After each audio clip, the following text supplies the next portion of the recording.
उत्तर प्रदेश में भारतीय जनता पार्टी के सपनों पर पानी फेरने का सबसे बड़ा काम समाजवादी पार्टी ने किया है।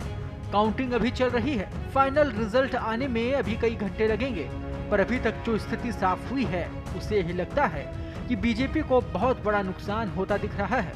न केवल 400 पार का सपना टूटा, बल्कि सरकार बनाने के लिए लड़ाई लड़ती हुई नजर आ रही है एनडीए। चुनाव आयोग की वेबसाइट के अनुसार अभी तक यूपी में बीजेपी 33 सीटों पर तो समाजवादी पार्टी 36 सीटों पर आगे दिख रही है, जबकि कांग्रेस भी 7 सीटों पर आगे दिख रही है।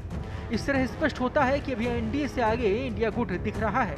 जाहिर सी बात है कि यूपी में मिल रही सफलता का बहुत बड़ा श्रेय समाजवादी पार्टी के मुखिया और उत्तर प्रदेश के पूर्व मुख्यमंत्री अखिलेश यादव को जाता है। समाजवादी पार्टी ने यूपी में जिस तरह की लड़ाई लड़ी है, उसी का नतीजा है कि कांग्रेस को भी उत्तर प्रदेश में लाभ होता दिख रहा है।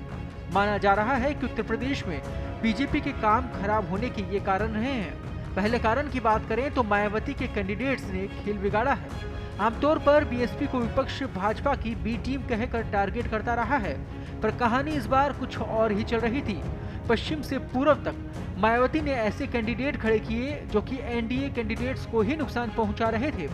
पश्चिमी यूपी में मेरठ में देवव्रत त्यागी, मुजफ्फरनगर से दारा सिंह प्रजापति, खीरी सीट से बीएसपी का पंजाब प्रत्याशी आदि बीजेपी को सीधे नुकसान पहुंचा रहे थे। पूरे प्रदेश में 2 दर्जन ऐसी सीटें हैं जहां बीजेपी कैंडिडेट के वोट बीएसपी कैंडिडेट के चलते कम हो रहे हैं। चुनाव के दौरान अखिलेश यादव की इस बात के लिए बहुत आलोचना हुई कि वो बार बार अपने कैंडिडेट बदल रहे हैं, पर इस बात की तारीफ करनी होगी कि उन्होंने जो भी कैंडिडेट खड़े किए वो स्थानीय गणित के हिसाब से बेहतर थे। यही कारण है कि धरातल पर वो बीजेपी कैंडिडेट को जबरदस्त टक्कर देते दिख रहे हैं। उत्तर प्रदेश में क्षत्रियों की नाराजगी की भी कीमत बीजेपी को चुकानी पड़ गई। पहले गुजरात में पुरुषोत्तम माला का क्षत्रियों पर कमेंट मुद्दा बना, जिसकी आज पूरी यूपी तक देखने को मिली है। इस बीच गाजियाबाद से जनरल वीके सिंह का टिकट कटना भी मददगार बना और मुद्दा भी बना। मतलब साफ था कि किसी न किसी बहाने बीजेपी को टारगेट करना है। इस बीच चुपचाप तरीके से अफवाह यह भी फैलाई गई कि अगर बीजेपी को 400 पार का बहुमत मिलता है, सीटें मिलती हैं, तो उत्तर प्रदेश के सीएम योगी आदित्यनाथ को बीजेपी से हटा दिया जाएगा। इस बात को लेकर आम आदमी पार्टी सुप्रीमो अरविंद केजरीवाल ने बीजेपी पर जमकर हमला बोला।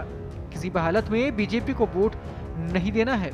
उत्तर प्रदेश में विधानसभा चुनाव में इसी मुद्दे पर युवाओं ने पहली बार एक और अहम मुद्दा है और वो है सरकारी भर्ती और नौकरियां। उत्तर प्रदेश में विधानसभा चुनाव में इसी मुद्दे पर युवाओं ने पहली बार बीजेपी को इसलिए वोट दिया था, पर बीजेपी की दूसरी सरकार के आते परीक्षा माफिया एक बार फिर से सरकार पर भारी पड़ने लगे और यही कारण रहा कि उत्तर प्रदेश में इस समय राज्य में पेपर लीक और बेरोजगारों के चलते युवाओं का गुस्सा 7वें आसमान पर है।